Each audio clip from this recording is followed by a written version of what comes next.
This time it's 5 contemporary European classic motorcycles.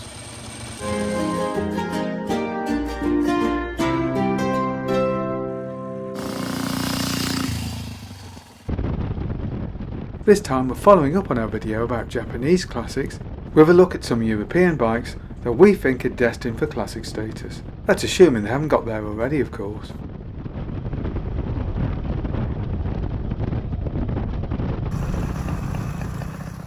The Aprilia RS250 was a two-stroke sports bike built by Aprilia between 1995 and 2002. The engine was lifted from Suzuki's RGV range and was of 249cc with a bore and stroke of 54 by 54.5. Peak power was claimed at around 70 horsepower, but in reality was nearer 55, and rather heady, well at least by two-stroke standards, 11,000 RPM. But whatever the horsepower figure, with a dry weight of just 141 kilos or 310 pounds, this bike was an absolute mover, and Aprilia's cast aluminium frame gifted the machine incredible steering. The machine itself was a true race replica, so absolutely no good for touring at all. Comfort is not a strong suit, but few other bikes can give you the feel of a genuine Grand Prix racer on the road. And the styling is gorgeous, a much better looking bike than the Suzuki from where the engine was lifted. But stunning as it was, this was very much a machine out of time. The two-stroke era was truly dead, a fact hammered home by the arrival of the four-stroke Aprilia Superbike. BMW's GS family bikes has been around an awful long time, the first bike being the R80 GS way back in 1980.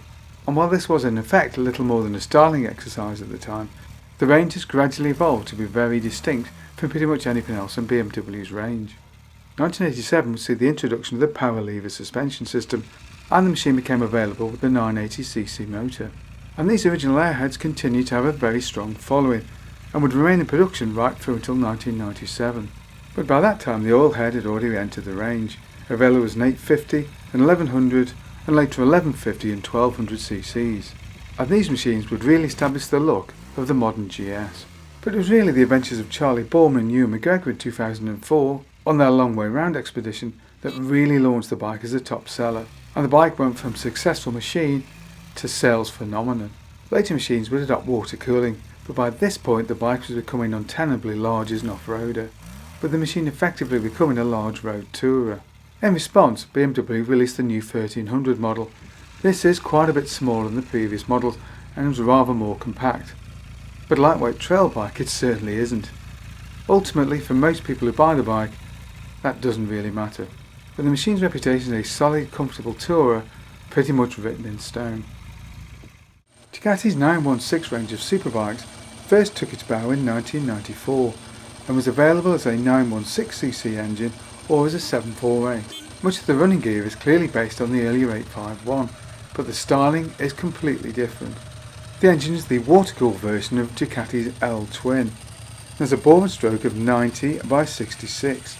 Peak power for the base model was 114 horsepower claimed for the 916 and just around 100 horsepower for the 748. These beautiful machines have some incredible styling touches. There's that beautiful bodywork for a start, the underseat exhaust and a single-sided swinging arm all combined to make a truly magnificent machine.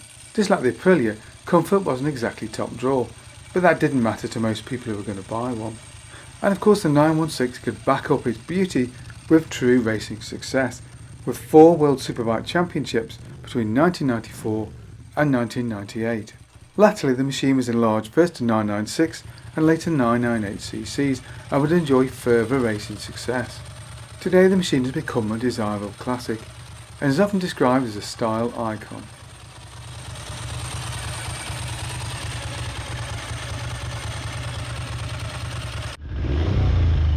Another truly gorgeous Italian superbike is the Agusta Superveloce. The machine was introduced in 2020, but is closely based on the earlier F3 800, with which the company had some success in World Supersport. Styling of the machine was said to be inspired by the Grand Prix races of the late 60s and early 70s, which were campaigned successfully by Giacomo Agostini and Phil Reed. And while the original bike had been derived from an earlier 350, this new bike was somewhat larger, being of 798ccs, with a bore and stroke of 79 by 54.3, so rather under square. Peak power was said to be 160 horsepower at a screaming 13,000 RPM, with peak torque at 88 Nm at 10,600 RPM. Top speed is somewhere just over 175 miles an hour claimed. 173 kilo or 381 pound bike makes use of a lattice frame and a single-sided swinging arm, and some machines even include spoked wheels. Although the main fairing is somewhat different, the tank is lifted directly from the F3 model, and the base models forego the extensive use of carbon fibre and the aggressive engine mapping, and so as a consequence are a bit heavier but also a little bit less powerful at 148 horsepower. But it's that 60s inspired spoiler that really separates the bike away from its F3 predecessor, with that gorgeous single headlamp at the front really setting the stage for a true style icon.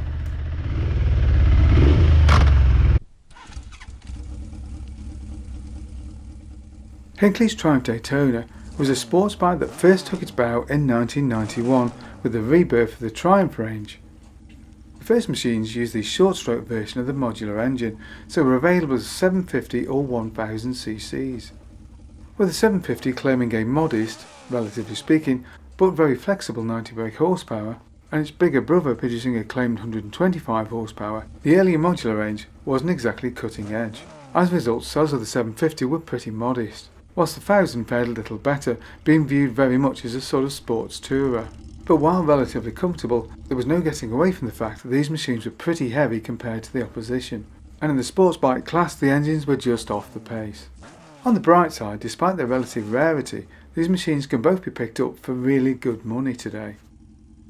1993 would see a change of direction, with the company sweeping away the old 750 and 1000 and installing the longer stroke 900 and 1200cc motors. The torque of the 885 engine made the triple the one to have, and the Super Free of 1994 was developed jointly with Cosworth Engineering, and so is definitely the 900 to have, if you can find one of course. Production numbers were low and the bikes really do retain their value. But with its 1180cc engine, the 1200 became a real muscle bike, and was for a time the most powerful bike available in the UK market. The final 1200s were the SE models or Special Edition of 1998, although by that point the Daytona 955i had already started production. Today the Daytona range lives on in the rather more modest Daytona 660. It's light and it's nimble and it's very refined, but doesn't have the hairy chested madness of the 1200. What other bikes or collections of bikes would you like to see us cover in a future video? Maybe you've got a bike we can use for a test ride. Either way, get in touch below. Hope you enjoyed that video. If you did, don't forget to like and subscribe, and of course, thank you very much for watching.